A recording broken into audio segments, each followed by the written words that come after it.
Kesaksian kunci. Pemburu muncul saat Otip meregang nyawa. Petani Sukabumi korban peluru nyasar. Kesaksian kunci datang dari kasus tewasnya petani bernama Otip, 60 tahun, akibat dugaan peluru nyasar di Kecamatan Tegal Bulet, Kabupaten Sukabumi. Otip meninggal dunia setelah kehabisan darah dan mengalami luka terbuka pada area punggung yang menembus rongga dada dan merusak paru-paru.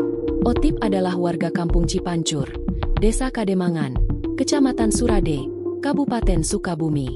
Bersama istrinya, EM, ia sering bertani dan bermalam di tempat kejadian atau sebuah saung di lahan perhutani Cisujen Blok 10, Desa Sumberjaya, Kecamatan Tegal Bulet.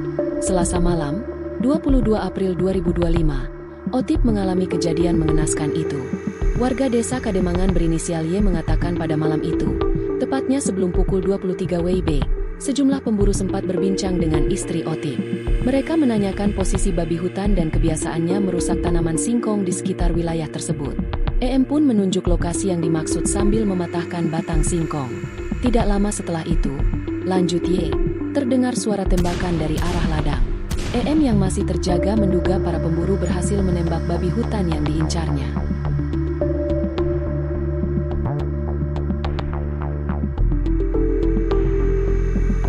EM kemudian berteriak meminta tolong.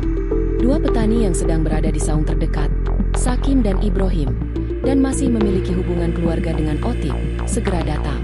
Menurut Y, 4 pemburu muncul di tempat kejadian, 3 diantaranya warga Desa Sumberjaya, sedangkan 1 lainnya berasal dari Bogor, tetapi memiliki rumah di Kampung Cipangparang, Desa Nangela, Kecamatan Tegal Bulet.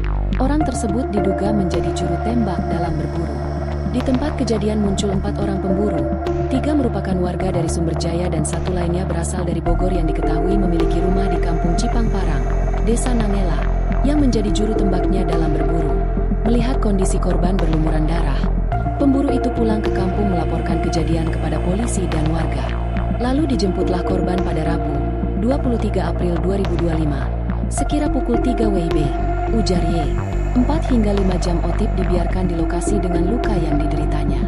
Baru sekira pukul 3 WIB, ia diangkut mobil pemburu sampai ke jalan raya, lalu dipindahkan ke ambulans desa untuk dibawa ke RSUD Jampangkulon dan tiba sekira pukul 5.30 waktu Indonesia Barat. Jenazah Otip selanjutnya dirujuk ke RSUD R. Syamsuddin SH Kota Sukabumi untuk diautopsi. Ketua Tim Dokter Forensik RSUD R. Syamsuddin SH Dr. Nurul Aida Fathia menyebut luka terbuka Otip yang berdasarkan karakteristiknya disebabkan kekerasan tumpul itu memiliki panjang kurang lebih 18 cm. Posisi lukanya membentang dari kanan ke kiri dan melintasi garis tengah tubuh. Meski begitu, Aida mengatakan tidak ditemukan benda apapun. Ditemukan adanya luka pada area punggung. Lukanya cukup dalam karena menimbulkan kerusakan pada organ dalam dan ada banyak perdarahan, kelihatan di pakaian. Beberapa organ juga tampak pucat. Ukurannya cukup besar, sekitar 18 cm, kedalamannya, sampai organ dalam, sampai rongga tubuh. Kata dia pada Rabu malam, 23 April 2025. Penyebab kematiannya adalah kekerasan tumpul yang di daerah punggung yang menyebabkan kerusakan pada paru dan menimbulkan perdarahan, lanjut Aida. Keterangan itu diperoleh Aida setelah melakukan autopsi di RSUD R. Syamsuddin SH Kota Sukabumi selama 5 jam pada Rabu kemarin, mulai pukul 12.30 WIB hingga sekira pukul 17 waktu Indonesia Barat.